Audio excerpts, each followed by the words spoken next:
Hello friends, तो आज हम पढ़ेंगे बीए थर्ड सेमेस्टर ज्योग्राफी का चैप्टर 2। चैप्टर का नाम है इसमें इकोलॉजी एंड इकोसिस्टम मीन्स पारिस्थितिकी और पारिस्थितिकी तंत्र। तो प्रश्न पहला है हमारा कि पारिस्थितिकी का अर्थ क्या है और इसकी परिभाषा। तो पारिस्थितिकी ग्रीक भाषा के इकोलॉजी शब्द का हिंदी रूपांतरण है जो दो शब्दों से मिलकर के बना हुआ है, आइकॉस प्लस लॉजी। आइकॉस का अर्थ होता है घर तथा लॉजी का अर्थ होता है विज्ञान। इस प्रकार इकोलॉजी का अर्थ हुआ पृथ्वी पर पाए जाने वाले समस्त जीव जंतु सूक्ष्म जीवाणुओं के घर के रूप में अध्ययन करना।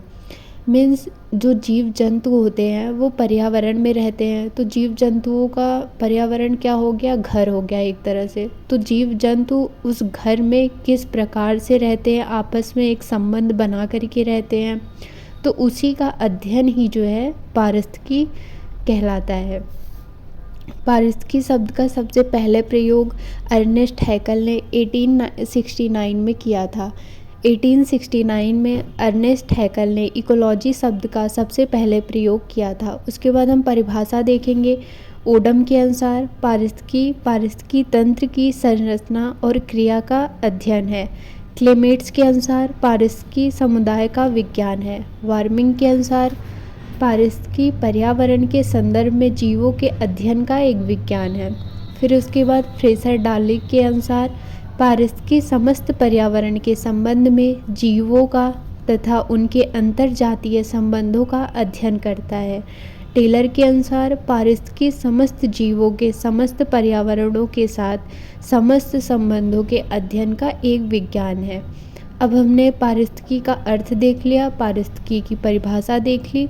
अब उसके बाद हम देखेंगे कि पारितंत्र या पारिस्थितिकी तंत्र क्या होता है। पारिस्थितिकी तंत्र अंग्रेजी के इकोसिस्टम शब्द का हिंदी रूपांतरण है। पारिस्थितिकी तंत्र पारिस्थितिकी की ही एक क्रियाशील इकाई है।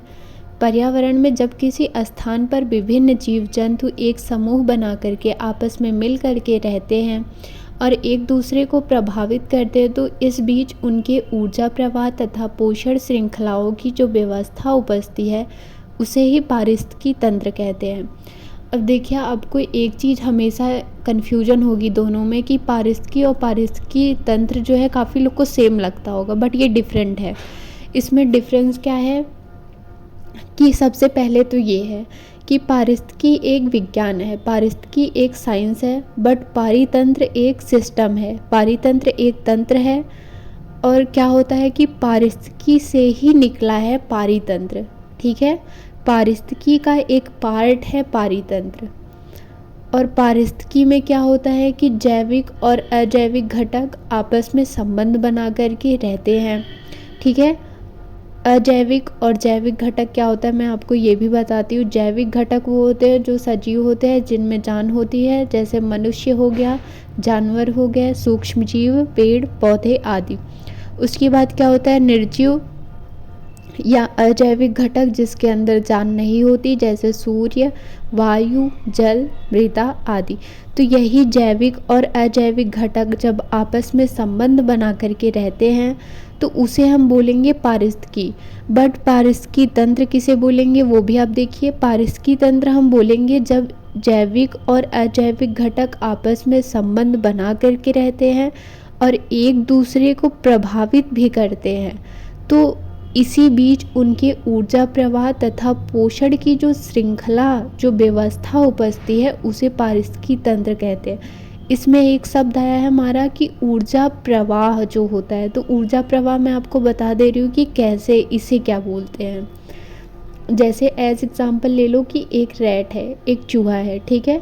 उसने एक दाना ले लिया, दाना उसने खा लिया। उसके बाद जो दाने की एनर्जी थी वो चूहे के अंदर चली गई, ठीक है। कुछ देर बाद उस चूहे को एक स्नैक ने खा लिया, ठीक है, एक सांप ने उस चूहे को खा लिया। तो चूहे की जो एनर्जी होगी वो सांप के अंदर चली जाएगी। फिर क्या होता है कि नेवले ने सांप को खा लिया, तो जो चूहे की और सांप की एनर्जी रहेगी वो नेवले के अंदर चली जाएगी। तो क्या हो गया, अब देखो यहीं पे एनर्जी जो है डिवाइड होगी, ऊर्जा जो है एक के बाद दूसरे के अंदर ऐसे चली जा रही थी। तो ठीक उसी प्रकार इसी का अध्ययन हम जो है पारिस्थितिकी तंत्र में करेंगे कि जब अजैविक और जैविक घटक आपस में संबंध बनाते हैं तो उनसे कौन सी ऊर्जा एक दूसरे में जाती है, इसका अध्ययन पारिस्थितिकी तंत्र कहलाता है। अब उसके बाद हम परिभाषा देखेंगे। एजी तासले के अनुसार पर्यावरण के समस्त जीवित एवं अजीवित कारकों से उत्पन्न जो तंत्र होता है उसे ही पारिस्थितिकी तंत्र कहते हैं। अतः पारिस्थितिकी तंत्र वह आधारभूत इकाई है जिसमें जैविक और अजैविक कारक एक दूसरे पर प्रभाव डालते हैं। दूसरी परिभाषा हमारा लिंडमैन के अनुसार पारिस्थितिकी तंत्र से आशय किसी क्षेत्र के जीव जंतुओं के समुदायों के द्वारा अपने भौतिक पर्यावरण के साथ तथा आपस में भौतिक, रासायनिक एवं जैविक प्रतिक्रिया से उत्पन्न तंत्र है। पारिस्थितिकी तंत्र के प्रकार देख लेंगे हम। पारिस्थितिकी तंत्र के दो प्रकार होते हैं। पहला है प्राकृतिक पारिस्थितिकी तंत्र, दूसरा है कृत्रिम पारिस्थितिकी तंत्र। तो प्राकृतिक पारिस्थितिकी तंत्र क्या है?